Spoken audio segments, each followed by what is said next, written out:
আসসালামু আলাইকুম বন্ধুরা, কেমন আছেন? আশা করি সকলেই ভালো আছেন। তো আজকে আমি কিছু গুরুত্বপূর্ণ 2026 সালের জানুয়ারি মাস থেকে এই জুন মাসের 14 তারিখ পর্যন্ত যে সকল সরকারি চাকরির পরীক্ষা এক কথায় প্রকাশ পরীক্ষিত হয়েছে, খুবই গুরুত্বপূর্ণ সেই সকল এক কথায় প্রকাশ আপনাদের সামনে নিয়ে হাজির হয়েছি। তো অবশ্যই ভিডিওটি ধৈর্য সহকারে শেষ পর্যন্ত দেখবেন। অবশ্যই ভিডিওটি আপনাদের উপকারে আসবে এবং এখান থেকে আশা করি 100% আপনাদের পরীক্ষায় কমন আসবে। তো চলুন দেরি না করে শুরু করি। আর হ্যাঁ, যারা এই ইউটিউব চ্যানেলে নতুন তারা অবশ্যই চ্যানেলটিকে সাবস্ক্রাইব করবেন যাতে করে নতুন নতুন ভিডিও সবার আগে আপনার কাছে পৌঁছে যায়। তো চলুন শুরু করি। প্রশ্ন: যে ব্যক্তি সব জানে সর্বজ্ঞ, যে ব্যক্তি উপকারের প্রতিদান স্বীকার করে কৃতজ্ঞ, যে ব্যক্তি উপকার স্বীকার করে না তাকে অকৃতজ্ঞ বলে, যে ব্যক্তি ঈশ্বরে বিশ্বাস করে না নাস্তিক, যে ব্যক্তি ঈশ্বরে বিশ্বাস করে আস্তিক, যে ব্যক্তি অল্প কথা বলে মিতভাষী,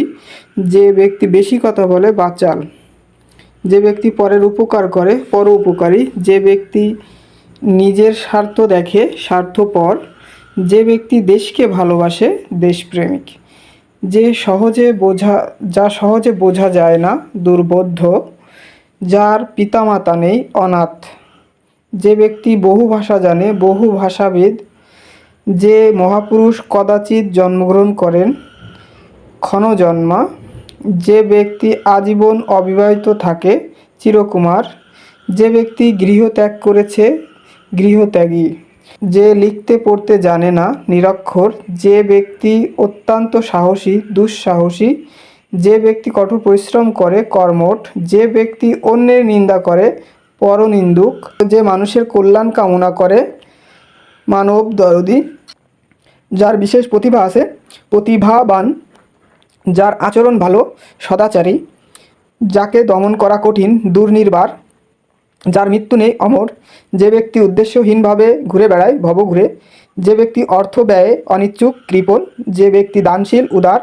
যে অতিথিকে সাদরে গ্রহণ করে অতিথিপরায়ণ, যে ব্যক্তি ভয় পায় না নির্ভীক। চাকরি পরীক্ষায় বারবার আসা আরও 20টি গুরুত্বপূর্ণ এক কথায় প্রকাশ: যে ব্যক্তি অনেক জানে বহুজ্ঞ, যে ব্যক্তি সত্য কথা বলে সত্যবাদী, যে ব্যক্তি মিথ্যা কথা বলে মিথ্যাবাদী, যে ব্যক্তি বিচার করে বিচারক, যে ব্যক্তি চিকিৎসা করে চিকিৎসক, যে ব্যক্তি শিক্ষা দেয় শিক্ষক, যে ব্যক্তি শিক্ষা গ্রহণ করে শিক্ষার্থী, যে ব্যক্তি আইন চর্চা করে আইনজীবী, যে ব্যক্তি কৃষিকাজ করে কৃষক, যে ব্যক্তি সংবাদ সংগ্রহ করে সাংবাদিক, যে ব্যক্তি কবিতা লেখে কবি, যে ব্যক্তি নাটক রচনা করে নাট্যকার, যে ব্যক্তি ছবি আঁকে চিত্রকর, যে ব্যক্তি গান রচনা করে গীতিকার, যে ব্যক্তি সহজে রাগ করে বদরাগী, যে ব্যক্তি সহজে ক্ষমা করে ক্ষমাশীল, যে ব্যক্তি অন্যের দুঃখে কষ্ট পায় সহানুভূতিশীল, যে ব্যক্তি মাছ ধরে জীবিকা নির্বাহ করে মৎস্যজীবী, যে ব্যক্তি ব্যবসা করে ব্যবসায়ী, যে ব্যক্তি ভ্রমণ করতে ভালোবাসে